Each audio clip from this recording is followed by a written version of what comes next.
நமக்கு நியமித்திருக்கிற ஓட்டத்துல ஓடுறது ரொம்ப முக்கியமான ஓட்டம். நியமிக்கப்பட்ட ஓட்டம் நம்ம எல்லாருக்கும் கர்த்தர் அவர்களுக்கு ஒரு நியமிக்கப்பட்ட ஓட்டத்தை வச்சிருக்கிறார். ஒரு ட்ராக் வச்சிருக்கிறார். இந்த ரன்னிங் ரேஸ்ல ஓடுறவங்கள பாத்தீங்கன்னா எல்லாரும் ஒரே ட்ராக்ல ஓட மாட்டாங்க. ஒரு 6-8 பேர் ஓடுறாங்கன்னா எல்லாருக்கும் ஒரு ட்ராக் இருக்கும்.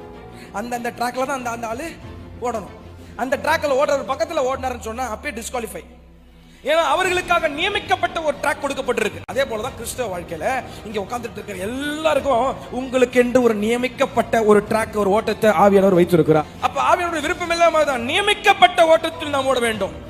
இந்த நியமிக்கப்பட்ட ட்ராக்ல ஓடும் போது அவங்க எப்படி ஓடுறாங்க, இவங்க எப்படி ஓடுறாங்கன்னு பாக்குறதுக்காக நம்மளை கர்த்தர் அழைக்கல, நமக்காக ஒரு நியமிக்கப்பட்ட ஓட்டத்தை வச்சிருக்கிறாரு. நீ கரெக்டா ஓடி என்ன பரலோகம் சேர்ந்து வந்தாலே போதும்பா, நீ ஏன்பா அடுத்த பார்த்துட்டு இருக்கிற. நம்ம நிறைய பேர் பண்ற தப்பு, பேசுற நானும் சரி, நம்ம நிறைய பேர் பண்ற. நம்ம அடுத்த ஒரு ட்ராக், அவர் எப்படி ஓடுறாரு, இவர் எப்படி ஓடுறாரு, அந்த பாஸ்டர் எப்படி ஓடுறாரு, அந்த பிரதர் எப்படி ஓடுறாரு, அந்த சிஸ்டர் எப்படி ஓடுறாருன்னா கீழே விழுந்துரும். நிறைய நேரத்தில் நம்ம ட்ராக்ல ஓட மாட்டோம். சில நேரத்தில் அங்கே பார்த்து இந்த பிரதர் எப்படி ஓடுறா, அந்த பிரதர் ஓடுறா, அந்த சிஸ்டர் எப்படி ஓடுறா, இந்த பாஸ்டர், இந்த வர்ஷிப் லீடர், நம்ம இவங்களெல்லாம் பார்த்தீங்கன்னா டிசப்பாயிண்ட் ஆயிருவீங்க. ஏன்னா ஓட்டத்தை ஜெயமாய் முடித்த ஒருவர் நமக்கு முன்பதாக இருக்கிறார். அதனால தான் சொல்றாரு, இயேசுவை நோக்கி நியமிக்கப்பட்ட ஓட்டம் ரொம்ப அவசியம்.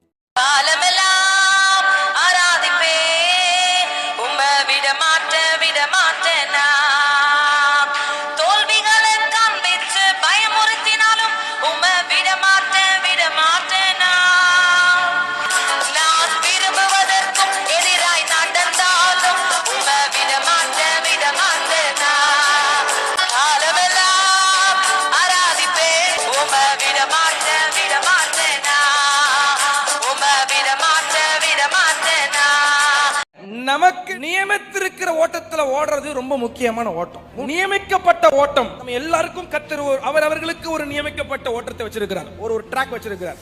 இந்த ரன்னிங் ரேஸ்ல ஓடுறவங்கள பாத்தீங்கன்னா எல்லாரும் ஒரே ட்ராக்ல ஓட மாட்டாங்க. ஒரு 6-8 பேர் ஓடுறாங்கன்னா எல்லாருக்கும் ஒரு ட்ராக் இருக்கும். அந்த ட்ராக்ல தான் அந்த ஆளு ஓடணும். அந்த ட்ராக்ல ஓடுற பக்கத்துல ஓடினாருன்னு சொன்னா அப்பயே டிஸ்குவாலிஃபை.